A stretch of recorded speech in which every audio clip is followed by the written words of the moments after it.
ఈరోజు మనమందరము కూడా ఎలా జీవించాలంటే క్రీస్తు పోలిక మనలో ఉండాలి.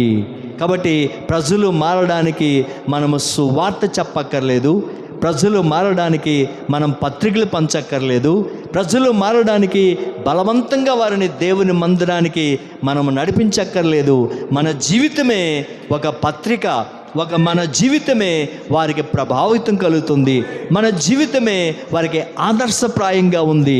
మనం మాట్లాడే మాటలు, మన జీవితం, మన ప్రవర్తన ఇవన్నీ చూసినప్పుడు ప్రజలకి ఏం తెలియాలంటే ఓహో వీళ్ళెవరు క్రైస్తవులు అని ప్రజలు మన మాటలు బట్టి గుర్తించాలి, మన ప్రవర్తన బట్టి గుర్తించాలి, మన జీవితాన్ని బట్టి గుర్తించాలి. కాబట్టి మనం ఎంత కాలమైనా ఎన్ని సంవత్సరాలైనా సరే మనలో ఆ ప్రత్యేకత లేకపోతే ప్రజలు దేవుని వద్దకు రారు.